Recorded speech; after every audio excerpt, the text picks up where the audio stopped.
Hello everyone, welcome back to this data mining video lecture series. This is Dr. Chiranjeevi Manike, Professor and Head of Data Science and Cyber Security Department, MLR Institute of Technology, Hyderabad.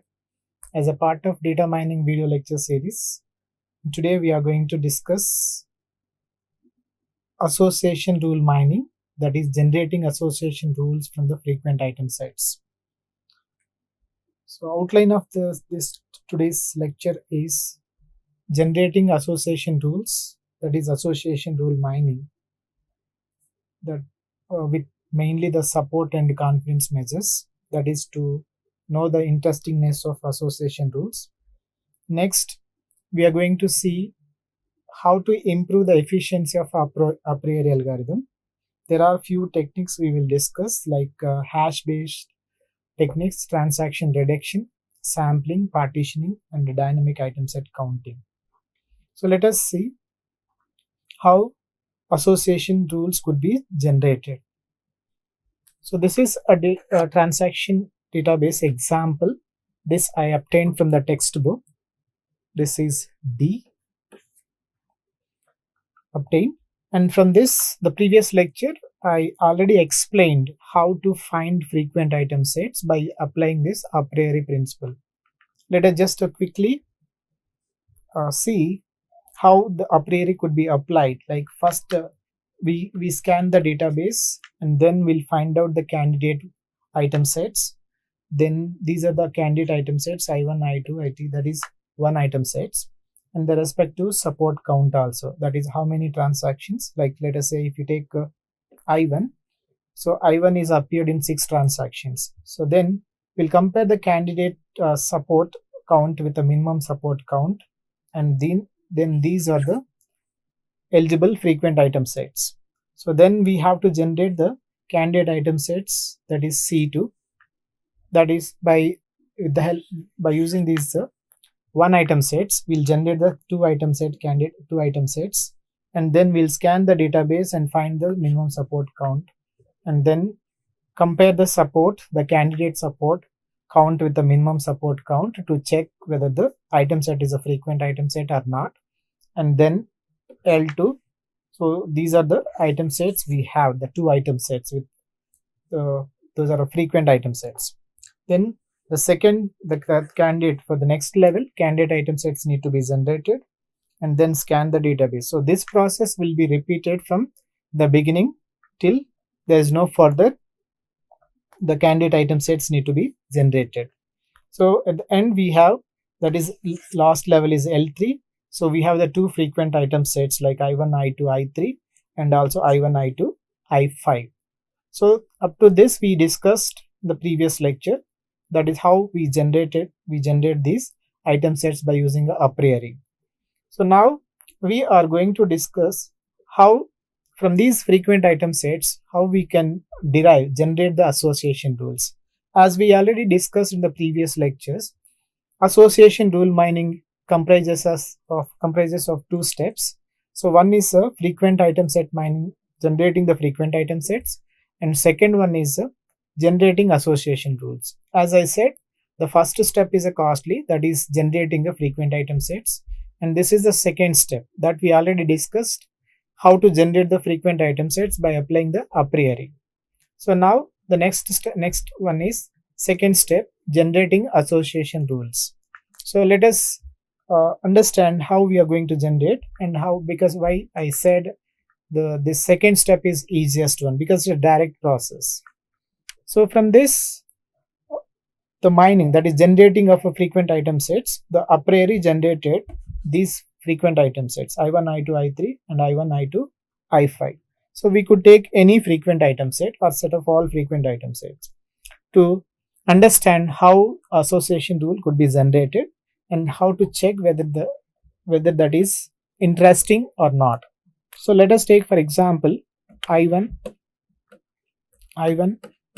I2, and I3. So this is an item set. This is one frequent item set. This is one frequent item set. So now we are going to generate the association rules. So in this, I could generate an association rule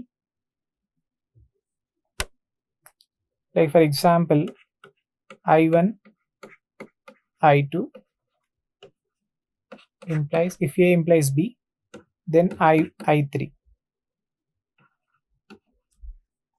I1, I2, I3. So this is in the form of if X then Y. Okay, that is customers, the set of customers who purchase the item, they also tend to purchase the item B or the item Y also. So if so, then what is the support and what is the confidence? These are the two measures we use to know the interestingness, whether the rule is interesting or not. So how we are going to generate these rules and how we find the support and confidence. We apply this support and confidence to know the interestingness of any rule. So in this case, let us say this is a rule we generated from this frequent item set I1, I2, I3. So we could also generate many other frequent item sets, like suppose we could also generate I1, I2, I2, I1, I1, I3, like I1, I3 implies I2. Like we could generate the many frequent many association rules which are in the form of if X then Y. So then first generating association rules, the next step in this, the next substep is to know the interestingness. So which rule is interesting, which rule need to be considered. Okay, so that interestingness we can measure by using two measures called as a support and a confidence. So let us recall, so let us recall the measures support and confidence. Support is, that is nothing but a probability of A union B. That means the probability of items A and B, items A and B items together appear in a transactions. The probability of the joint probability. That means item A and item B are appeared together in a transactional database. So that gives the support count. And whereas confidence is a conditional probability, that is probability of B given A. So that is, we can calculate this conditional probability, that is probability of A union B over probability of A. So now by using these two measures, we are going to find out which rule is a interesting rule. So let us just take the rule. Let us take like, that is I1, I2 and I3 are the frequent item sets from the previous, that is when we apply this. Yeah, this is, so I1, I2, I3 is one frequent item set, I1, I2, I5 is another frequent item set. So let us take the one frequent item set, that is I1, I2, I3, then find out the whether it is a generator rules and then find out interestingness. So now I just want to generate a rule, that is I1, I2, I3, I1, I2, I3. So then we have to check whether this rule is interesting or not. So before we find out the rule is interesting or not, we have to find the support and confidence of this rule. So what is the support and confidence? Support, as per the formula, that is a probability of items, both like I1, I2, I3 all together appeared in a transaction. So that means it gives the count, support count. So if you could observe that given transactional database, that is I1, I2, I3. So here you can find the I1, I2, I3 and also another transaction, that is transaction number 800, transaction number 900. So these two item sets I1, I2, I3 are appeared together. So then the support of this would be the support of this support, I will write support equal to 2 here. So two transactions support the probability and then the conditional probability. So what is the conditional probability? So the conditional probability, that is the probability of A union B over the probability of A. So probability of A means that is item 1 and item 2. These two items together appeared in how many transactions?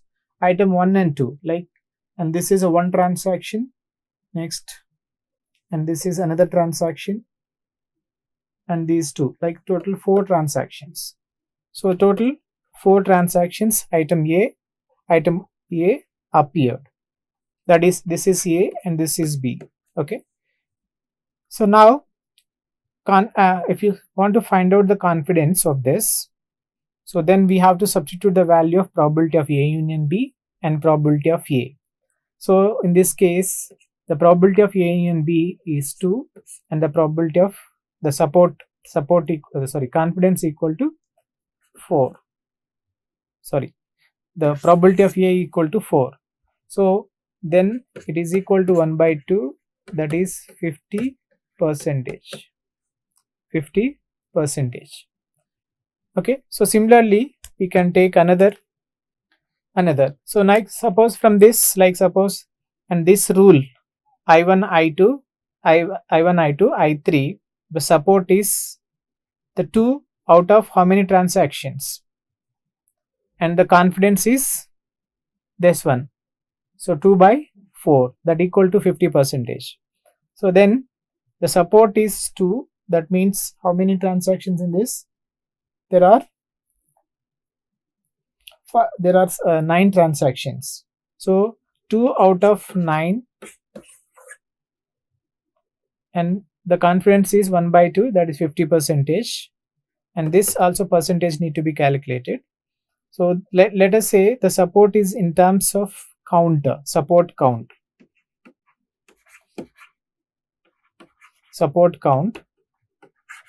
Let us say 2, and the confidence is some 60 percentage or 70 percentage.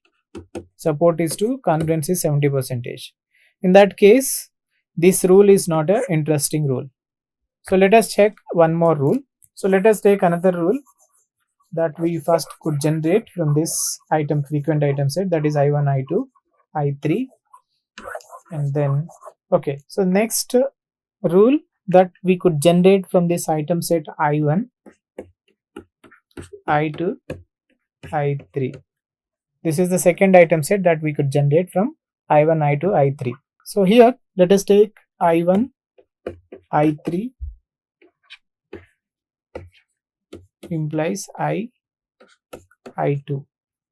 So now the support of this is, assume that this is A and this is B. Then if we could substitute, then the support of A, that is how many transactions. So how many transactions I1 and I3 appeared. So I1, I3, if you look at this is one transaction, this is another transaction, this is one. Again, 4 transactions, I1 and I3. That is the probability of A, that equal to probability of A or the support count. If you could take the support count, it will use only the number. So then it is appeared in 4 transactions. Then the confidence, that is, and one more, that is I1, I2, I3 together appeared in how many transactions. So I1, I2, I3, again, because from the previous rule we can understand that I1, I2, I3 appeared in 2 transactions.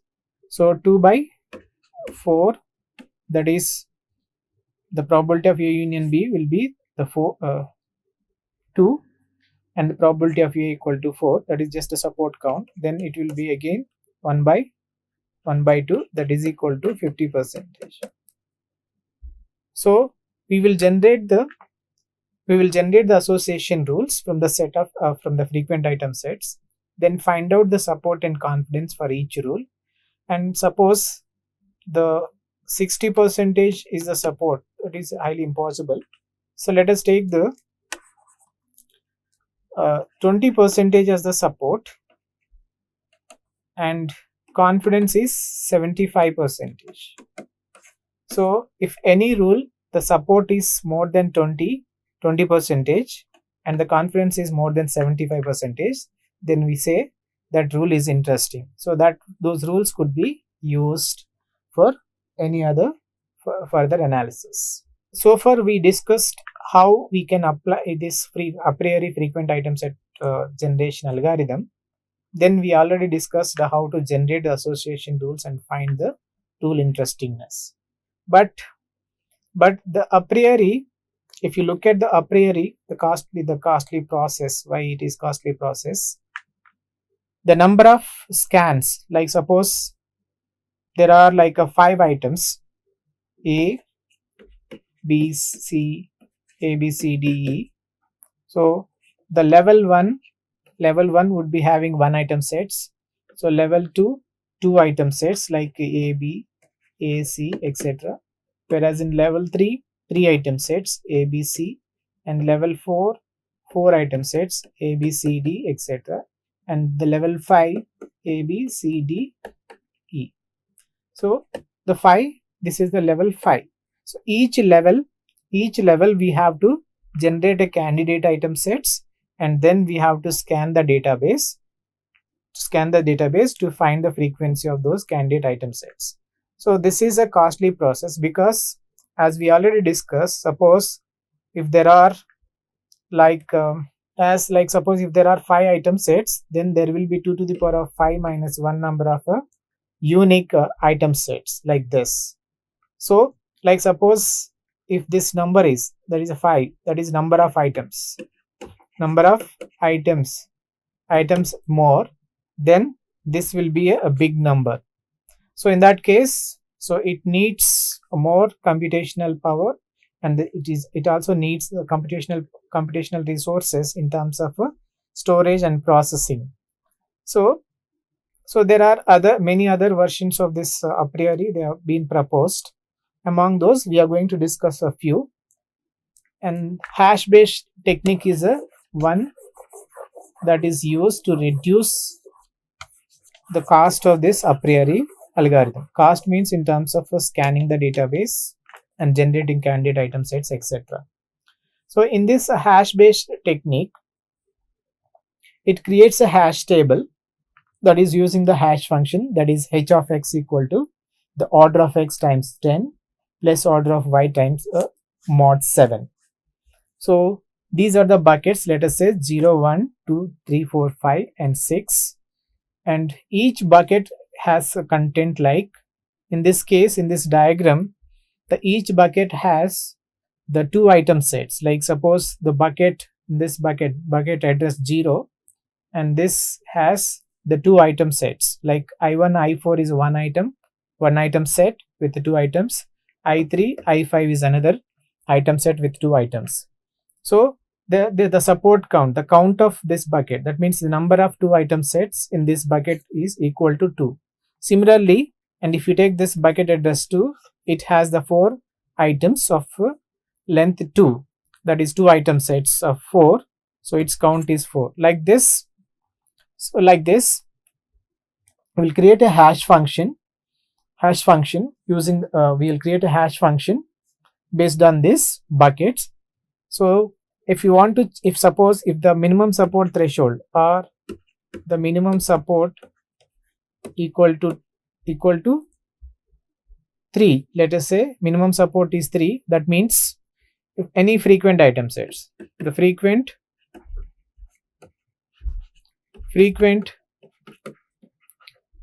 item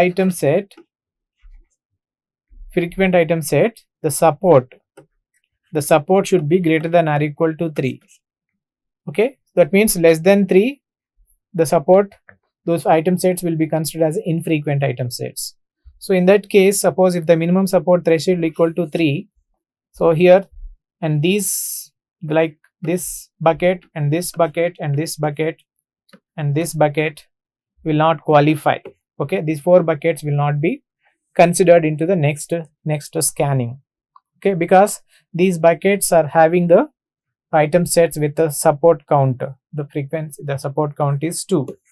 So these will not be considered for next phase. Like that we can reduce the search space. Next technique is to transaction reduction.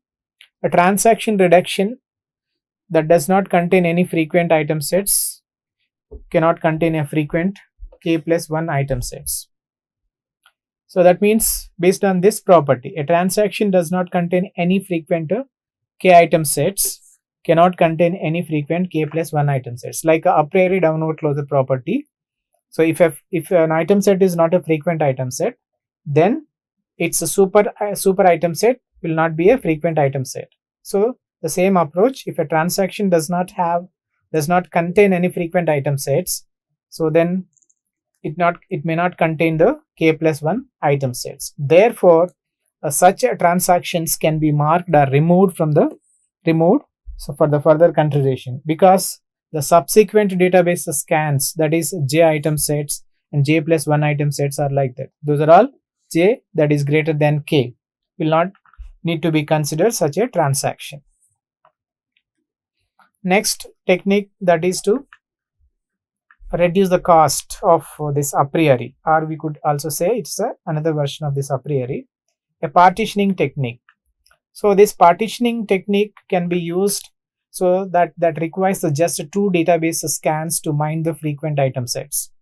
It consists of mainly the 2 phases, phase 1 and phase 2, whereas in the phase 1 the algorithm divides the transactions of the D, that is the database, into the non-overlapping partitions. If the minimum relative support threshold for a transaction D, that is minimum support, then the minimum support count for a partition, like because D is the whole database, transactional database. Now we are going to divide this transactional database D into n number of non-overlapping partitions. So if the minimum support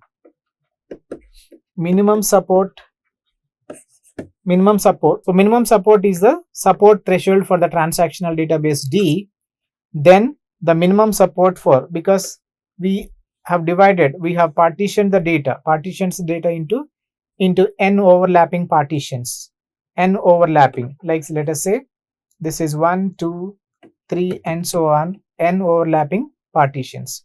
So each partition minimum support would be equal to the minimum support, that is minimum support into the number of transactions in that partition.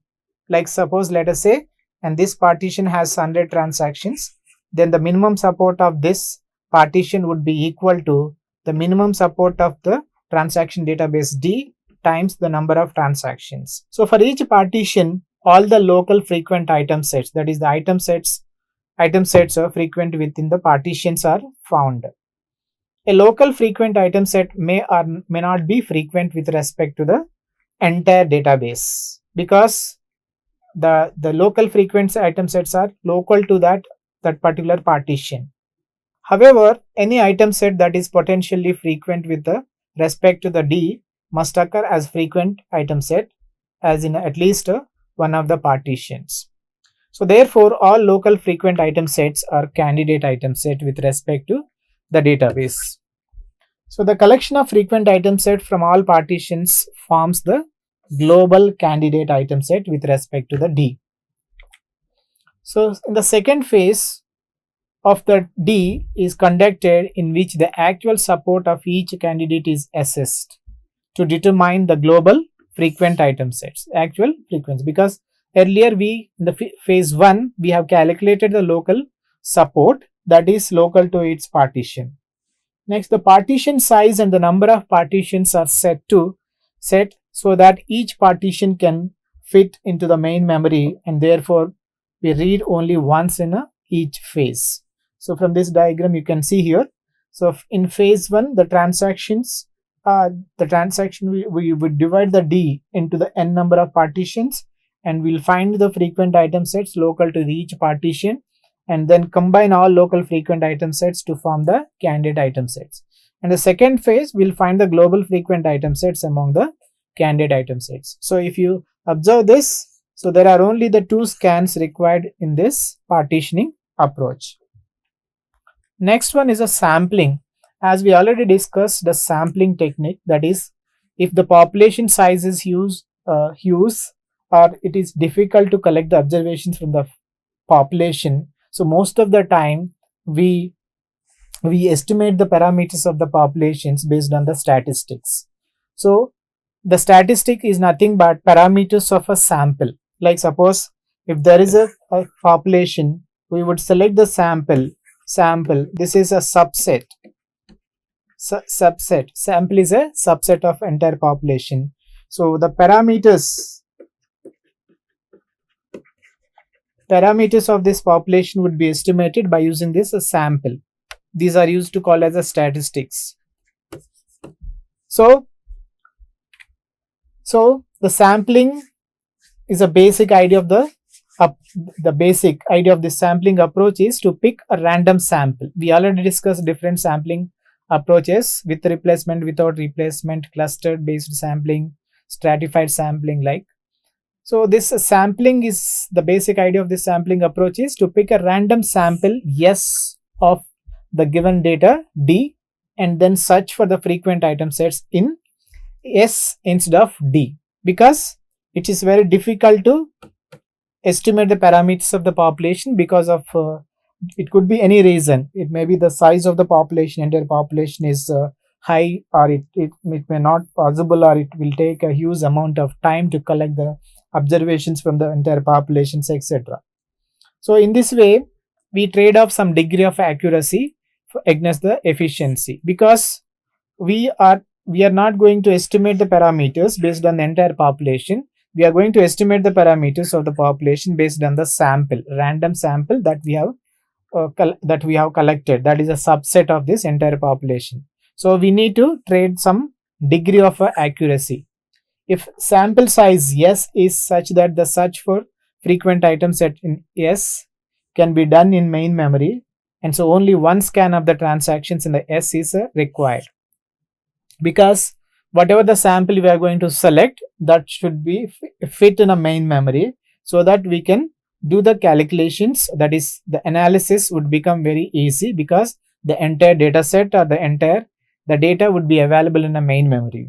So because we are searching for the frequent item sets in S rather than the D, it is possible that we will miss some of the global frequent item sets, because we are selecting the random sample from the entire population. So there is a possibility to miss some of the global frequent item sets if you could use this sampling approach. So to reduce this possibility, that is there is a possibility to lose the global frequent item sets. So to reduce this possibility, we use a lower support threshold than the minimum support to find the frequent item sets local to S. So there will be no much chance to lose the global frequent item sets, because whatever the support, that is we are going to select a lower support threshold that is minimum than the support threshold, so that there will be no chance of losing any global frequent item sets. The rest of the database is then used to compute actual frequencies of each item set in S. So a mechanism is used to determine whether all global frequent item sets are included in S or not. If LS actually contains all the frequent item sets in a D, then only one scan of D is required. So otherwise a second pass can be done, that is one more scanning need to be done to find the frequent item sets that were missed in the first phase. So the sampling approach is especially beneficial when efficiency is of utmost importance, such as computationally intensive applications that must be run frequently. Next version is the dynamic item set counting, that is adding candidate item sets at different points during scan. That means after m number of transactions, the item sets would be added. So this dynamic item set counting technique was proposed, in which the database is partitioned into blocks, those marked by the start points. So in this variation, a new candidate item sets can be added at any starting point, unlike in a priori where that a priori determines the new candidate item sets only immediately before each complete database scan. So the technique uses the count so far as the lower bound of the actual count. If the count so far passes the minimum support, the item set is added into the frequent item set collection and can be used to generate the longer candidates. So this leads to fewer database scans than when compared with the a priori, that is in finding all frequent item sets. That's it. We'll discuss the FP growth, that is another technique that is used to generate frequent item sets.